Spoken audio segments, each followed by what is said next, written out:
किन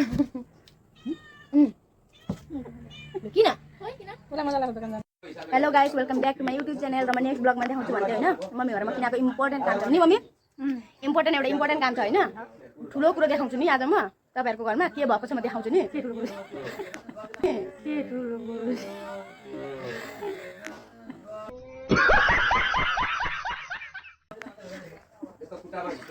भन्नु न देखाउँछु होइन ठुलो कुरो देखाउँछु नि उता केटा खोज्दै त्यो होइन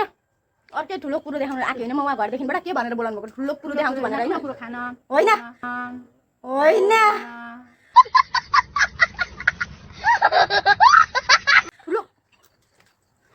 ठुलो कुरो देखाउनु भनेर आएको होइन म हो कि होइन भन्दा रुक्मिनी अब त्यो कुरो चाहिँ के हो भनेपछि तपाईँले यो भिडियो हेर्नुपर्छ नहेरिकन तपाईँले जान्नुहुन्न हो के ठुलो कुरो देखाउनु के भएको छ यो घरमा म किन आएको के देखाउन आएको भनेर म तपाईँहरूलाई भन्छु के काम रहेछ के को लागि म के देखाउनु भनेर तपाईँ खालि हेरिराख्नु एउटै कुरो बोलेको गर्दैछु म फेरि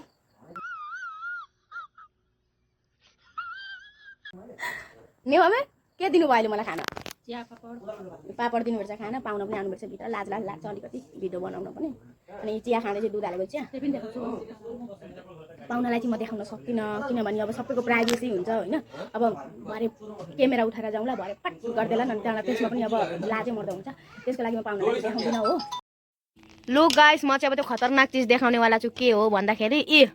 मासु भात माछा खाना आएको के अरू केही खतरनाक होइन तपाईँलाई यी मासु भात पकाउनु भएको थियो मम्मीले खाना बोलाउनु भएको थियो त्यही भएर खाना आएको हो तपाईँलाई के लाग्यो के जस्तो लाग्यो के यी मासु भात खाने हो त्यहाँबाट यी माछा छ माछा पनि खाने सब खाने हो कि सब खाने हो भुँडी चाहिँ बिग्रिने गर्ने खाने हो अब म खान्छु है त ल यहाँ हेर्नु यो खानु पनि फेरि आफ्नो हातले होइन नि फेरि यहाँ मम्मीको हातले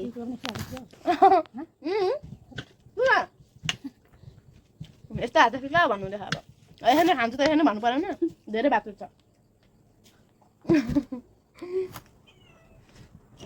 कस्तो रुचेको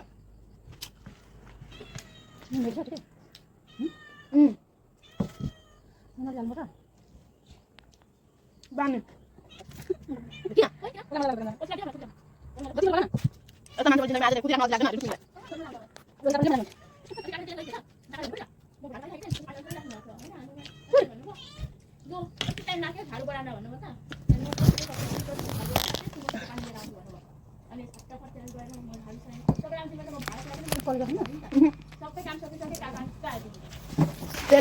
च्यालेन्जर काम गर्नु पनि च्यालेन्ज हुन्छ चारैतिर लगाइदिनु हो म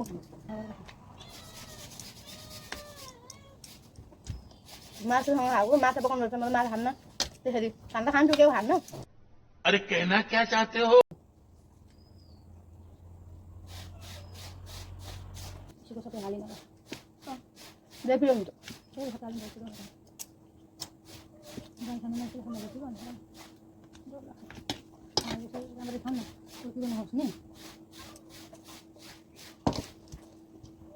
मान्छेहरूलाई ज्वाइँको परेको छ क्या छोरीको होइन यहाँ भिडियो बनाइदिन्छ त्यो पनि थाहै छैन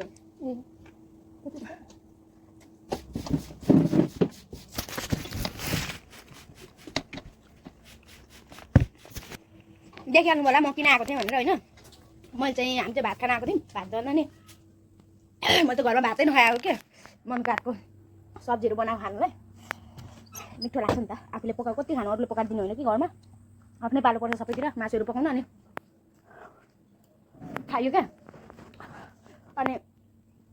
कस्तो लाग्यो हेरेर म चाहिँ खान्छु क्या मम्मीले खुवाइदिनुहुन्छ जहिले खान्छु मम्मीको हातको मजाले खान्छु कि भात डबल खान्छु कि डबल मजाले पनि होइन अझै डबल चाहिँ खान्छु कि जति खान्छु नि घरमा आफै हातले त्यसको डबल खान्छु कि अब यो चाहिँ अब कसैले देखेका छैनन् आजसम्म होइन अब यो चाहिँ सधैँ नै म माइत आएपछि मम्मीको हातको भात खान्छु मम्मीले नै खुवाइदिनुहुन्छ या त म मोबाइल चलाइराखेको हुन्छु या त टिभी हेरिरहेको हुन्छु मम्मीले मजाले भात खुवाइदिनुहुन्छ होइन अनि यो चाहिँ मेरो भाइको रुम अनि भाइ त छैन घरमा भाइ त विदेशमा गएर छ होइन अनि मम्मीहरूलाई पनि सुन्ने हुन्छ आज आइतबारको दिन दोकान गर्नुहुन्छ मम्मी अनि आइतबारको दिन चाहिँ घरमै बस्नुहुन्छ मम्मीलाई पनि सुन्ने लाग्छ मम्मी रेडी हुनुहुन्छ अनि अब यसै बुनुलाई लिएर आयो भने नातिनीलाई लिएर आयो भने अब खुसी हुनुहुन्छ भनेर चाहिँ अब आउँछु बोलाउनुहुन्छ आउँछु भाइ भएको पनि भइसक्यो धेरै नै कहिले आउँछ थाहा भएन अनि यस्तै छ जिन्दगी होइन केही छैन लु भिडियो राम्रो लाग्यो भने चाहिँ लाइक गर्नु होला है।